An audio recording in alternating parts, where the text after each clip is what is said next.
आज हम जिस पानी को बिना सोचे पी लेते हैं, क्या आप कल्पना कर सकते हैं कि उसी पानी की एक बूंद के लिए कभी युद्ध जैसी स्थिति पैदा हो गई थी? ये कहानी किसी राजा महाराजा के राज्य को जीतने की नहीं है, बल्कि ये कहानी है इंसान होने का हक वापस पाने की। डॉक्टर बाबा साहब अंबेडकर का वो पहला कदम, जिसने हिला दी थी सदियों पुरानी रूढ़ियों की जड़ें। चलिए शुरू करते हैं महाड़ सत्याग्रह की 8 भागों वाली ये विशेष सीरीज। भाग 2 उस तनाव और उत्साह पर केंद्रित है जब हजारों लोग महाड़ की सड़कों पर उतर आए थे। ये भाग दर्शकों को उस ऐतिहासिक क्षण के करीब ले जाएगा जब भीड़ केवल भीड़ नहीं बल्कि एक क्रांति बन गई थी। Voice over. 20 मार्च 1927 की वो सुबह सामान्य नहीं थी। महाड़ की हवाओं में एक अजीब सी बेचैनी थी। हजारों लोग जो सदियों से प्यासे और अपमानित थे, आज अपने मसीहा के पीछे चल रहे थे। क्या ये सिर्फ एक तालाब तक पहुंचने की जिद थी? नहीं, ये इंसान होने के प्रमाण की तलाश थी। आज इस भाग में हम देखेंगे उस ऐतिहासिक मार्च की हर एक धड़कन। महाड़ की चवदार तालाब की ओर जाने वाले हर रास्ते पर ऊंची जाति के कट्टरपंथियों की नजर थी। शहर में अफवाहें फैलाई जा रही थीं कि अछूतों का ये हुजूम मंदिरों पर कब्जा करने आ रहा है। डर और नफरत का माहौल बनाया गया ताकि सत्याग्रह को कुचला जा सके। लेकिन बाबा साहिब ने अपने स्वयं सेवकों को कड़ा निर्देश दिया था, चाहे कितनी भी उकसावे वाली कार्रवाई हो, हमारा हाथ नहीं। 20 मार्च 1927 दोपहर का समय। महाड़ का चवदार तालाब एक कुरुक्षेत्र बन चुका था। एक तरफ थी हजारों साल पुरानी रूढ़ियां और दूसरी तरफ था एक इंसान का अपने हक के लिए खड़ा होना। जैसे ही बाबा साहिब की उंगलियों ने उस पानी को छुआ, वो सिर्फ पानी नहीं था, वो एक ऐलान था कि अब गुलामी की जंजीरें टूट चुकी हैं। बाबा साहिब ने अपनी अंजलि में पानी भरा और उसे पिया। उनके पीछे खड़ी हजारों की भीड़ ने डॉक्टर अंबेडकर की जय के नारों से आसमान गुंजा दिया। एक एक करके हजारों सत्याग्रहियों ने उस तालाब का पानी पिया। ये उनके जीवन का सबसे मीठा पानी था, क्योंकि इसमें स्वाभिमान का स्वाद था। लेकिन ये शांति ज्यादा देर टिकने वाली नहीं थी। विशेष टिप्पणी। यहां विस्तार से समझाएं कि कैसे ये कृत्य प्रतीकात्मक था। बाबा साहिब ने साबित किया कि पानी किसी की निजी संपत्ति नहीं, प्रकृति का उपहार है। 4 से 7 मिनट, अफवाहें और बदले की साजिश। जैसे ही सत्याग्रही तालाब से वापस अपने शिविर की ओर लौटे, शहर में एक जहरीली अफवाह फैल गई। कट्टरपंथियों ने शोर मचा दिया कि अछूतों ने वीरेश्वर मंदिर को अपवित्र करने की योजना बनाई है।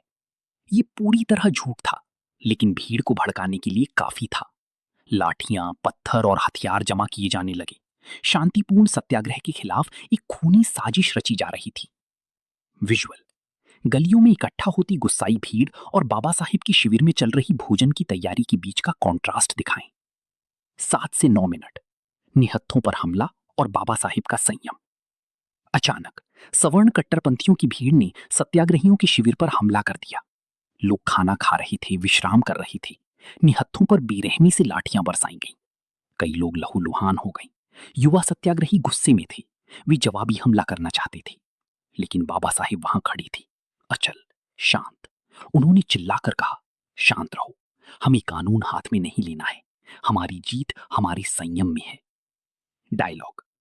अगर आज हमने हिंसा की तो दुनिया कहेगी कि हम कानून के लायक नहीं हैं। हमें अपनी नैतिकता से जीतना है। 9 से 10 मिनट, क्लिफ हैंगर और निष्कर्ष। 20 मार्च 1927 दोपहर का समय। महाड़ का चवदार तालाब एक कुरुक्षेत्र बन चुका था। एक तरफ थी हजारों साल पुरानी रूढ़ियां और दूसरी तरफ था एक इंसान का अपने हक के लिए खड़ा होना।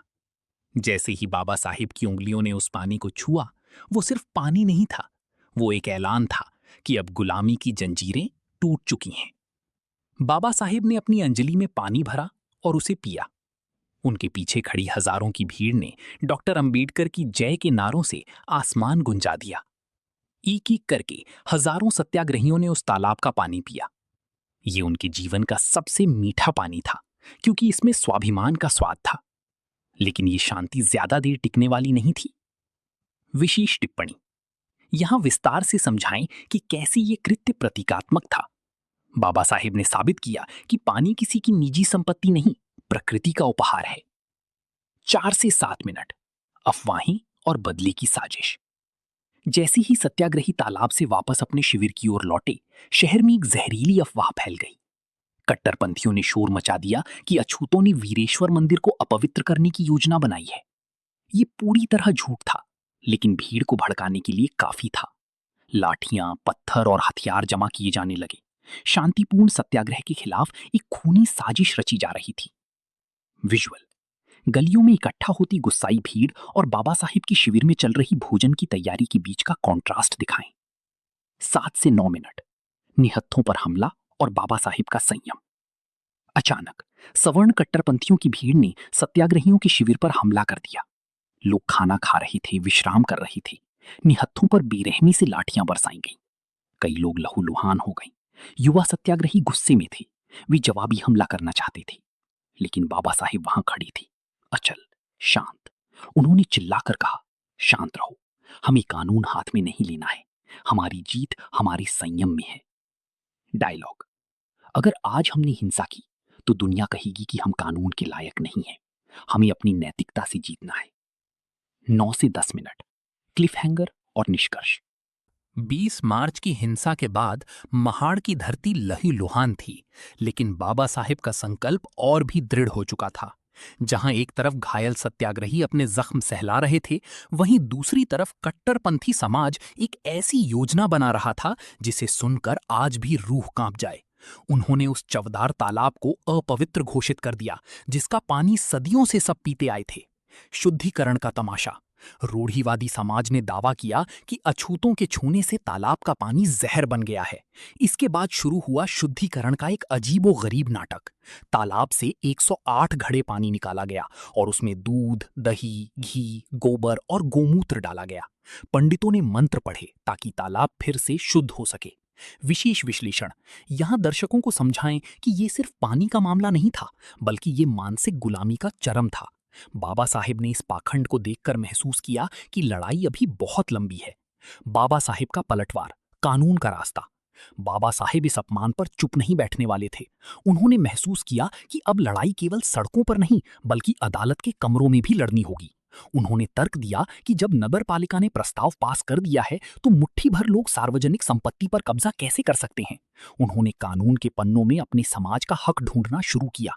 विजुअल: बाबा साहिब को मोमबत्ती की रोशनी में कानून की मोटी किताबों का अध्ययन करते हुए दिखाएं। समाज में वैचारिक मंथन। महाड़ की इस घटना ने पूरे भारत में हलचल मचा दी थी। कुछ लोग बाबा साहिब के साहस की सराहना कर रहे थे, तो कुछ उन्हें डराने की कोशिश कर रहे थे। इसी दौरान बाबा साहिब ने क्रांतिकारी। ये भाग पूरी सीरीज का सबसे क्रांतिकारी हिस्सा है। यहाँ हम केवल एक तालाब की लड़ाई से आगे बढ़कर एक ऐसी विचारधारा को चुनौती देंगे जिसने सदियों से भेदभाव को सींचा था। Intro the fire of change. Visual: जलती हुई आग की लपटों का क्लोजअप और बाबा साहब का गंभीर चेहरा। वॉइस ओवर: दिसंबर 1927। महाड़ एक बार फिर इतिहास रचने के लिए तैयार था, लेकिन इस बार बाबा साहब का इरादा सिर्फ पानी पीना नहीं था, बल्कि उस जड़ पर प्रहार करना था जिसने छुआछूत को धर्म का नाम दिया था। एक ऐसी किताब को चुनौती दी जाने वाली थी जो सदियों से अन्याय का आधार बनी हुई थी। आज हम देखेंगे उस रात की कहानी जब अन्याय की बेड़ियां आग में राख हो गईं। महाड़ वापसी एक अभेद्य किला। 25 दिसंबर 1927।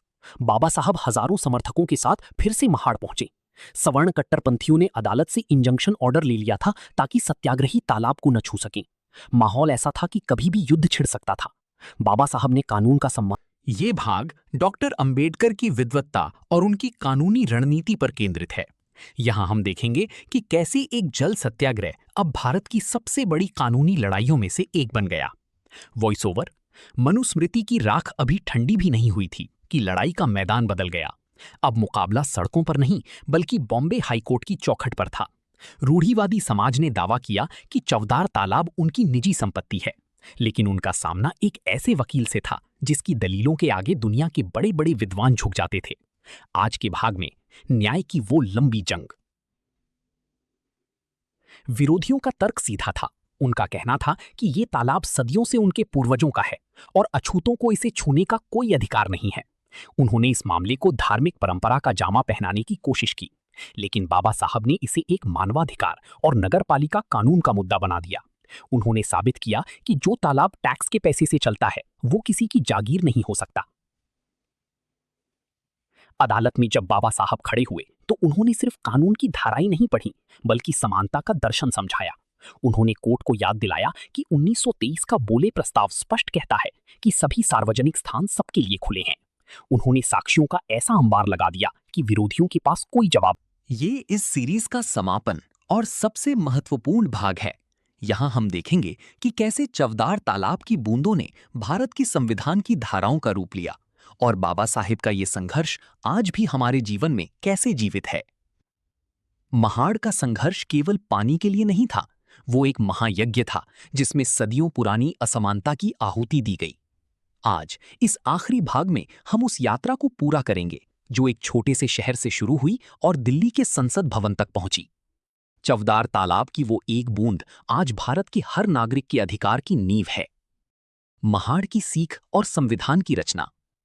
जब बाबा साहेब भारत का संविधान लिख रहे थे तो उनके जहन में महाड़ की वे यादें ताजा थीं। वो अपमान, वो हिंसा और वो कानूनी लड़ाई। यही कारण है कि उन्होंने संविधान में ऐसे प्रावधान किए कि भविष्य में किसी को भी पानी या सम्मान के लिए तरसना ना पड़े। अनुच्छेद 15। ये अनुच्छेद स्पष्ट कहता है कि किसी भी नागरिक के साथ धर्म, जाति या लिंग के आधार पर दुकानों, सार्वजनिक रेस्तराओं और कुओं या तालाबों के उपयोग में भेदभाव नहीं किया जाएगा। अनुच्छेद 17। छुआछूत का पूरी तरह खात्मा। ये सीधे तौर पर महाड़ सत्याग्रह का संवैधानिक परिणाम था। एक वैश्विक प्रेरणा। महाड़ सत्याग्रह की तुलना अक्सर दुनिया की बड़ी क्रांतियों से की जाती है।